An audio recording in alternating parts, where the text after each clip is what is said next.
Metals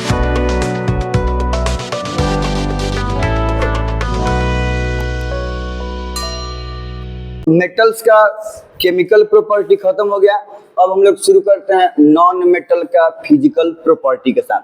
जैसे metal का physical property पढ़े थे, वही सब बेसिक कैरेक्टरिस्टिक्स के अकॉर्डिंग हम लोग नॉन मेटल का फिजिकल प्रॉपर्टी पढ़ेंगे। तो चलो शुरू करते हैं। जैसे मान लो कि पहले का प्रॉपर्टी मेलिएबिलिटी, जिसमें थिन शीट में पीट के थिन शीट में कन्वर्ट कर दिया जाता था।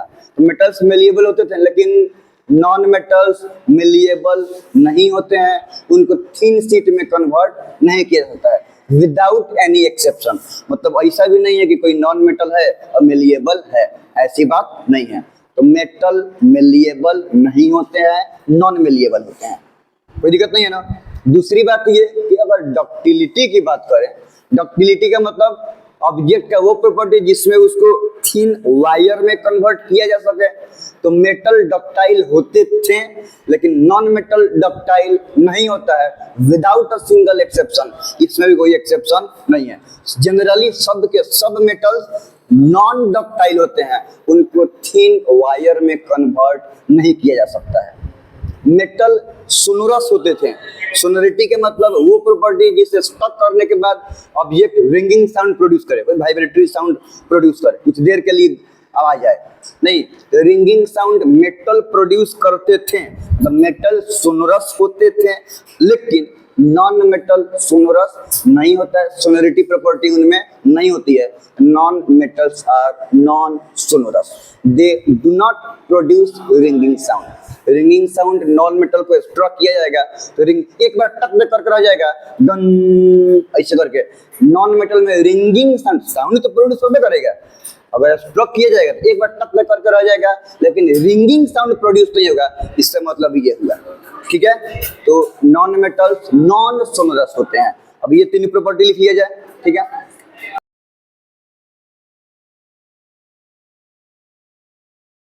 सब फर्स्ट प्रॉपर्टी है मेलिएबिलिटी, मतलब थिन शीट में कन्वर्ट होना। तो नॉन मेटल्स मेलिएबल नहीं होते हैं, they can't be formed into thin sheet, उसको थिन शीट में बनाया नहीं जा सकता है। डक्टिलिटी मतलब थिन वायर में कन्वर्ट होना। हाईएस्ट डक्टाइल मेटल कौन था? गोल्ड। हाईएस्ट मेलिएबल मेटल कौन था? गोल्ड। सबसे थिन शीट में उसको कन्वर्ट किया जा सकता। डक्टिलिटी नॉन मेटल्स डक्टाइल नहीं होता है, उनको थिन वायर में कन्वर्ट हम लोग नहीं कर सकते हैं। सोनोरिटी मतलब रिंगिंग साउंड प्रोड्यूस करना। नॉन मेटल्स और नॉन सोनोरस मतलब नॉन मेटल को जब स्ट्रक करेंगे तो रिंगिंग साउंड का प्रोडक्शन नहीं होगा, ठीक है। ये कुछ तीन प्रॉपर्टी हो गया, सोनोरिटी, मेलिएबिलिटी और डक्टिलिटी। अब एगो प्रॉपर्टी जैसे कि मान लो लस्टर। लस्टर का मतलब होता है चमक, शाइनी अपीयर होना, क्या कहलाता है? लस्टर। तो मेटल तो चमकता था, लेकिन नॉन मेटल लस्टरस नहीं होते हैं, जनरली चमकते नहीं हैं, उनके पास शाइनी अपीयरेंस नहीं होता है। तो प्रॉपर्टी में हम क्या देख रहे हैं कि नॉन मेटल लस्टरस नहीं होगा, उसमें शाइनी अपीयरेंस नहीं होगा, लेकिन एक्सेप्शन है। एक्सेप्शन का मतलब है तो नॉन मेटल, लेकिन वो नॉन लस्टरस नहीं, लस्टरस है। एक दूगो है, जैसे कि मान लो कि आयोडीन चमकता है, तो चमकता है तो क्या हो गया? लस्टरस हो गया। डायमंड सब किसी को पता है, वो भी इल्यूमिनेट होता है, चमकता है, तो डायमंड भी कैसा हो गया? लस्टरस। हुआ कि नहीं हुआ? तो ये सब एक्सेप्शन हो गए। ग्रेफाइट हो गया, समझ में रहा ना, कुल का फॉर्म है, वो भी चमकता है, तो ग्रेफाइट भी कैसा हो गया? लस्टरस। यहाँ तो कोई दिक्कत नहीं है ना, हाँ चमकता है। तो अब इनके अलावा बात करें तो ये तो प्रॉपर्टी हो गया लस्टरस का। अब जैसे कि मान लो हम हार्डनेस की बात कर रहे हैं, तो पढ़े थे क्या कि मेटल हार्ड होते हैं, लेकिन नॉन मेटल ज्यादा हार्ड नहीं होता है। बात समझ में रहा है। लेकिन इसमें भी एक्सेप्शन है, डायमंड। डायमंड ना कि सिर्फ हार्ड होता है, मतलब यूनिवर्स का सबसे हार्डेस्ट मटेरियल हम उसको मानते हैं। डायमंड को दूसरा कुछ काट ही नहीं सकता है। नहीं, लोग बोलते हैं कि हीरा को हीरा काटता है, डायमंड दूसरे को काट देगा, लेकिन दूसरा कोई डायमंड को नहीं काटेगा। तो डायमंड वन ऑफ क्या हार्डेस्ट मटेरियल है अर्थ का। तो डायमंड है नॉन मेटल, क्योंकि बनता है कार्बन से, ठीक है, लेकिन नॉन मेटल तो है लेकिन वो कम हार्ड नहीं है, सॉफ्ट नहीं है, बहुत ही ज्यादा हार्ड होता है। तो एक हम लोग पढ़े लोग हार्डनेस के बारे में और दूसरा पढ़े हम लोग क्या बोलते हैं लॉस्टर के बारे में। इतना बात लिख लिया जाए।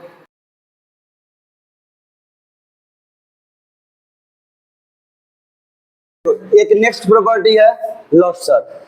Non metals are non lustrous, they do not have shiny appearance. Lustre का मतलब ही होता है चमक ना, इल्यूमिनेट होना, चमकना।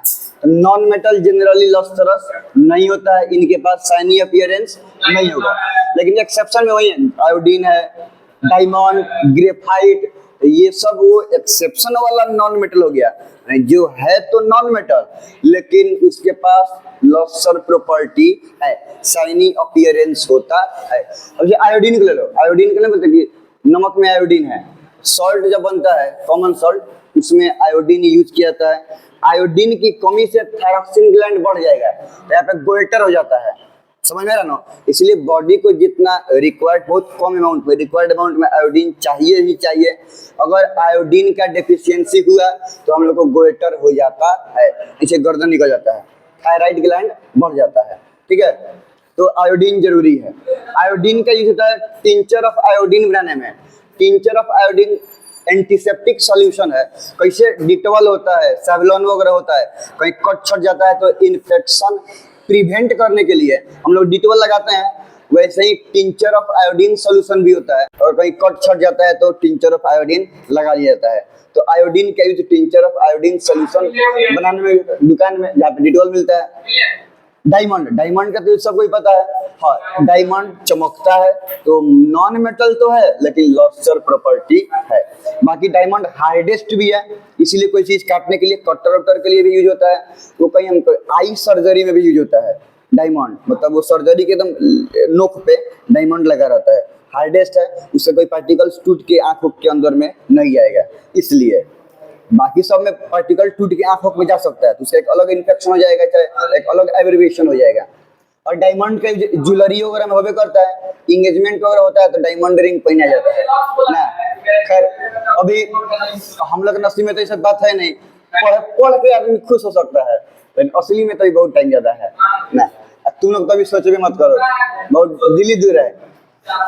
हार्डनेस, हार्डनेस मेटल हार्ड होता था, सुन रहा सब, लेकिन नॉन मेटल हार्ड नहीं होता है, समझ में आ रहा है ना। हाँ इसका भी एक्सेप्शन है, डायमंड।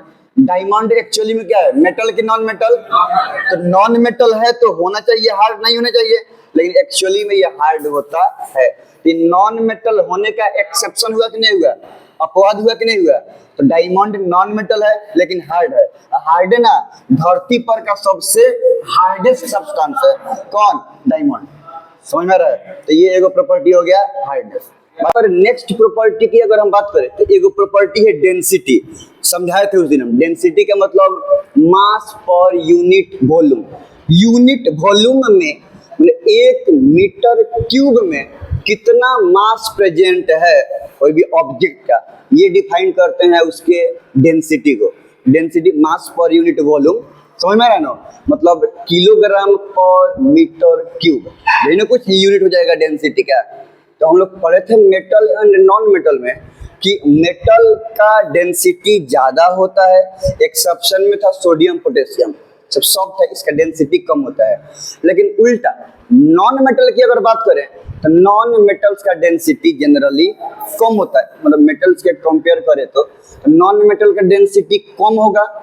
एक्सेप्शन में है डायमंड, हार्ड है ना, तो डायमंड का डेंसिटी, डायमंड नॉन मेटल है लेकिन उसका डेंसिटी कम नहीं ज्यादा, बहुत ज्यादा है, तो डायमंड एक्सेप्शन में हो जाएगा।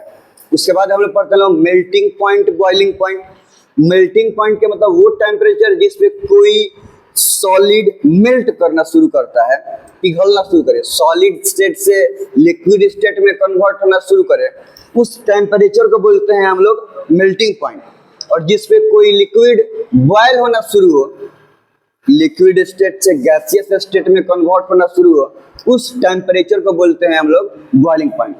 तो जनरली मेटल का मेल्टिंग पॉइंट या बॉइलिंग पॉइंट ज्यादा होता है, मेल्टिंग पॉइंट भी ज्यादा होगा और बॉइलिंग पॉइंट तो बहुत ज्यादा होबे करेगा। हाँ, मेटल में एक्सेप्शन में देखे थे हम लोग कि सोडियम पोटेशियम एक्सेप्शन में था, सीजियम गैलियम पढ़े थे कि उसका मेल्टिंग पॉइंट इतना कम है कि हाथ पर रखने से बस पाम का एनर्जी ऑब्टेन करके वो क्या होता है कि पिघल जाता है, फिर अगर छोड़ेगा नीचे गिरेगा फिर सॉलिड हो जाएगा, हाथ पे आएगा तो फिर से लिक्विड हो जाएगा। क्योंकि पाम से एनर्जी गेन कर रहा है तो वो लिक्विड हो जाएगा। एक चादर बिछावन यहाँ पे रख देंगे तो यहाँ से तो एनर्जी नहीं ना गेन करेगा, तो फिर से वो क्या हो जाएगा कि सॉलिड हो जाएगा। तो ये सब का मेल्टिंग पॉइंट कम था, तो मेटल का एक्सेप्शन था। अब नॉन मेटल में पढ़ेंगे हम लोग कि जनरली नॉन मेटल का मेल्टिंग पॉइंट बॉइलिंग पॉइंट क्या होता है कि कम होता है। क्या होता है? मेल्टिंग पॉइंट भी कम होगा और बॉइलिंग पॉइंट भी कम होगा नॉन मेटल का जनरली। बाकी एक्सेप्शन में तो डायमंड प्रेजेंट है, ये हार्ड है तो ज़्यादा टेम्परेचर पे ही वो उसका मेल्टिंग पॉइंट डाइलिंग पॉइंट ज़्यादा होगा। खैर उसको भी इग्नोर मारो। तो ये एक हो गया मेल्टिंग पॉइंट और बॉइलिंग पॉइंट। अभी इतना लिख लिया जाए।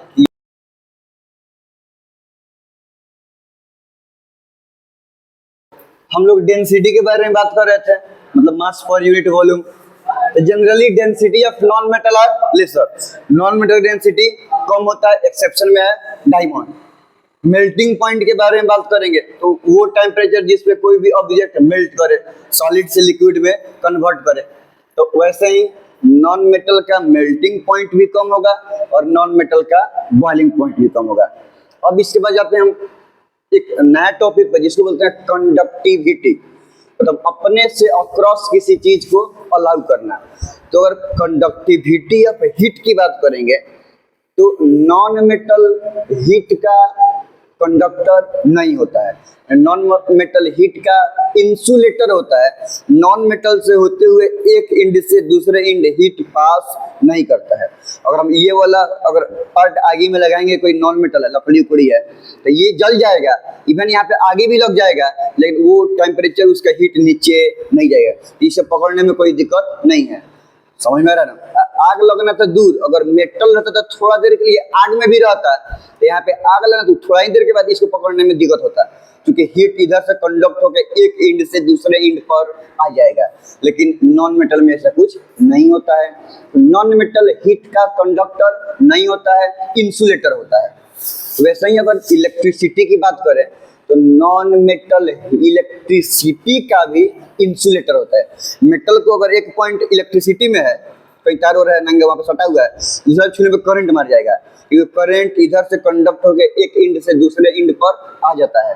लेकिन नॉन मेटल में से कुछ आराम से बात की लकड़ी उकड़ी कपड़ा उपड़ा कोई भी नॉन मेटल का ऑब्जेक्ट पकड़ के आराम से इलेक्ट्रिसिटी में घुसा सकते हो, कोई दिक्कत नहीं है, बिना मतलब का नहीं। अगर कहीं कोई जरूरी है तब बात समझ रहा है ना?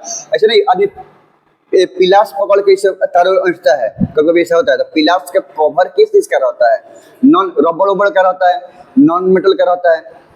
यही कारण है कि बर्तन उर्तन के वो जो कनखा होता है, मतलब जिसको हैंडल पकड़ के लोग हटाते हैं उठाते हैं वगैरह, तो उसमें लकड़ी उकड़ी का इसे दे दिया रहता है, चाहे रबड़ का चाहे प्लास्टिक का, थर्मोसेटिंग प्लास्टिक का, कि हीट से पिघले नहीं, वो दिया रहता है। तो प्लास्टिक है तो हीट का क्या हो गया?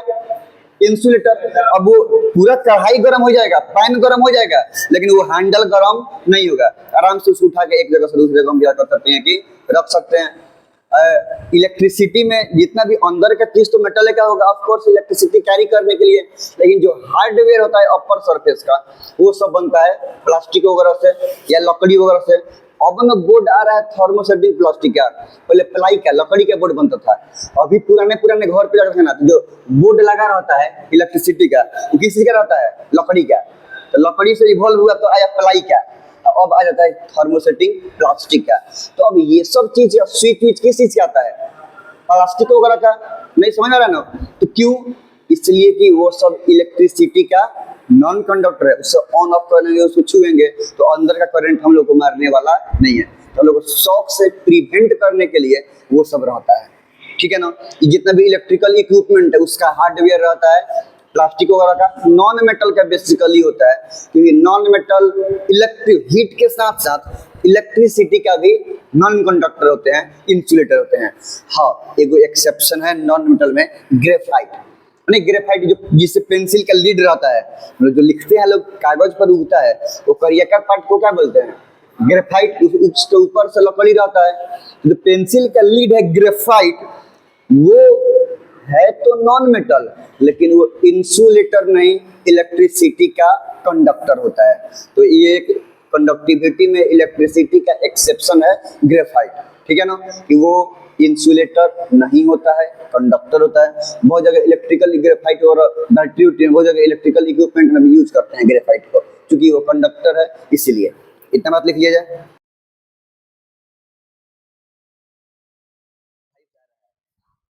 हम लोग पढ़े कंडक्टर ऑफ हीट का, नॉन मेटल हीट का बैड कंडक्टर होता है, मतलब इंसुलेटर होता है, एक एंड से दूसरा एंड उसमें हीट पास नहीं करेगा। इलेक्ट्रिसिटी का भी बैड कंडक्टर होता है, मतलब इंसुलेटर होता है, इलेक्ट्रिसिटी भी एक एंड से दूसरा एंड पर नहीं जाएगा। क्यों? क्योंकि नॉन मेटल के पास फ्री चार्ज अवेलेबल नहीं है, फिर फ्लो कैसे होगा? नहीं। हाँ, एक्सेप्शन है क्या? ग्रेफाइट। ग्रेफाइट में फ्री चार्ज अवेलेबल है, फ्री इलेक्ट्रॉन्स होते हैं। नॉन मेटल तो है, लेकिन उसमें अरेंजमेंट ऐसा होता है कि इसके पास फ्री चार्ज होता है।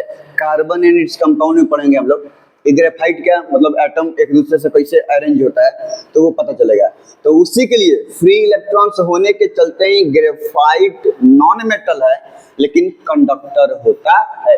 अब जनरली नॉन मेटल तो नॉन कंडक्टर ही है, इसीलिए इलेक्ट्रिकल इक्विपमेंट के अपर सरफेस नहीं, हार्डवेयर बनाने के लिए क्या किया जाता है कि यूज किया जाता है, ताकि उसको छू के, अगर इलेक्ट्रिसिटी वाला कोई सामान को छू के अगर हम यूज करें, मतलब चलने के कंडीशन में, जब वर्किंग पीरियड में और कोई इलेक्ट्रिकल अप्लायंसेस को छू के हम कोई काम करें तो हमको शॉक नहीं लगे। इलेक्ट्रिक शॉक से प्रिवेंट करने के लिए वो नॉन मेटल का हार्डवेयर आता है। एक बहुत ही अमेजिंग प्रॉपर्टी है टेंसाइल स्ट्रेंथ, जो मेटल के पास होता है। मतलब मजबूत तो होगा, लेकिन जब उसके एक समय आएगा कि जब उसके लिमिटेशन से ज्यादा फोर्स लगाओगे तो टूटेगा नहीं, ऐसे मुड़ जाएगा।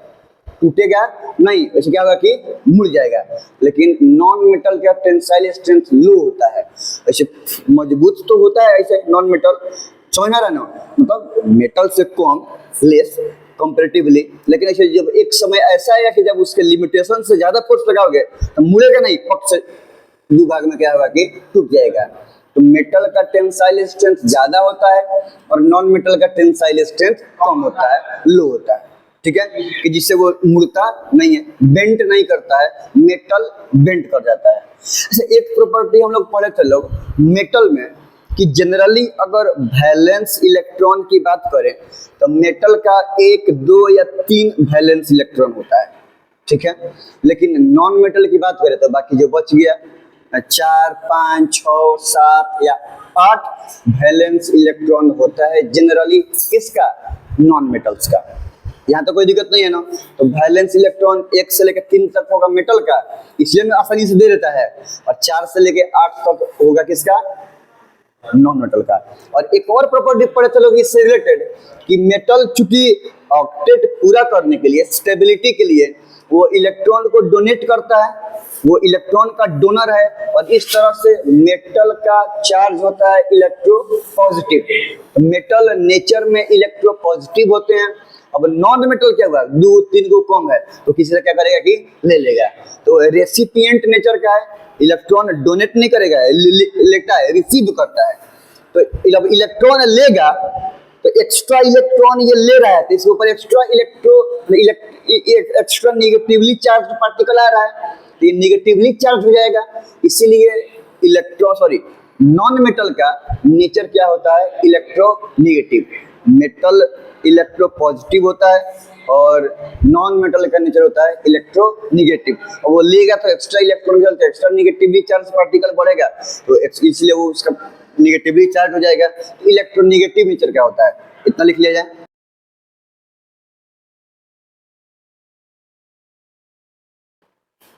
यहाँ से देखते हैं लोग टेंसाइल स्ट्रेंथ, बोले हैं कि वो प्रॉपर्टी जिसे मजबूत तो रहे लेकिन जोर लगाने पर मुड़ जाए लेकिन टूटे ना। तो ये प्रॉपर्टी ज्यादा होता है किसमें? मेटल में। नॉन मेटल में ये प्रॉपर्टी कम होता है, इसमें टेंसाइल स्ट्रेंथ बहुत कम होता है, ठीक है ना। तो इसीलिए इसको ज्यादा जोर लगाएंगे तो टूट जाएगा। तो नॉन मेटल के पास टेंसाइल स्ट्रेंथ कम होता है, टूट जाता है। अब वैलेंस इलेक्ट्रॉन बोलते हैं जब भी किसी एलिमेंट का इलेक्ट्रॉनिक कॉन्फ़िगरेशन लिखते हैं, सबसे लास्ट में जितना नंबर ऑफ इलेक्ट्रॉन आता है, सबसे लास्ट सेल में जितना इलेक्ट्रॉन आता है, उस इलेक्ट्रॉन को बोलते हैं हम लोग वैलेंस इलेक्ट्रॉन। मान लो KL, सबसे लास्ट इसका L है, KLM सबसे लास्ट M है। इस सबसे लास्ट सेल में कितना इलेक्ट्रॉन आता है? 4, 5, 6, 7, 8, ये होता है ना, 1, 2 या 3 इलेक्ट्रॉन्स प्रेजेंट रहते हैं मेटल में, वैलेंस इलेक्ट्रॉन, और 4 से लेके 8 वैलेंस इलेक्ट्रॉन प्रेजेंट रहता है किसमें? नॉन मेटल में। अब अगर नेचर की बात करें तो नेचर में कैसे? इलेक्ट्रोनेगेटिव, ध्यान रखो यहाँ पे 4 गो है, 4 गो इलेक्ट्रॉन शेयर करेगा तो ये तो क्या शेयरिंग करता है, लेकिन ये 5 गो है तो इसको फुलफिल होने के लिए 5 दे देगा, या ऑक्टेट पूरा करने के लिए 3 गो ले लेगा। आसान कौन है? 3 गो लेना। 3 गो इलेक्ट्रॉन लेना आसान है। ये 2 गो इलेक्ट्रॉन को लेगा, ये 1 इलेक्ट्रॉन को रिसीव करेगा, बात तो मेरा है। जब ये 1 इलेक्ट्रॉन को लेगा तो 8 2 10 और 7 17। अगर न्यूट्रल है क्लोरीन, तो न्यूट्रल क्लोरीन के अगर बात करें, एटॉमिक नंबर 17 है ना, मतलब प्रोटॉन कितना है? 17 और इलेक्ट्रॉन कितना है? 17। अब ऑक्टेट पूरा करने के लिए अगर 1 इलेक्ट्रॉन और ये रिसीव करता है तो ये 1 इलेक्ट्रॉन और रिसीव करेगा, तो अब इसके पास इलेक्ट्रॉन कितना हो गया? 18 इलेक्ट्रॉन हो गया। तो 17 प्रोटॉन को तो 17 इलेक्ट्रॉन क्या करेगा कि न्यूट्रल कर लेगा, बच गया 1 इलेक्ट्रॉन। अब वो 1 इलेक्ट्रॉन के चलते एक नेगेटिव चार्ज क्लोरीन के ऊपर आ जाएगा। ये इलेक्ट्रोनेगेटिव नेचर में हुआ कि नहीं हुआ? तो ये कि क्लोरीन 1 इलेक्ट्रॉन रिसीव किया स्टेबिलिटी के लिए, ऑक्टेट पूरा करने के लिए, तो इस पे 1 नेगेटिव चार्ज आ गया। नहीं, ऑक्सीजन कहाँ गया? ऑक्सीजन यही ना है, तो 2 गो इलेक्ट्रॉन चाहिए, 6 गो है, ऑक्टेट पूरा करने के लिए 2 गो चाहिए, 2 इलेक्ट्रॉन रिसीव किया, 2 गो एक्स्ट्रा नेगेटिव चार्ज इस पर आ गया।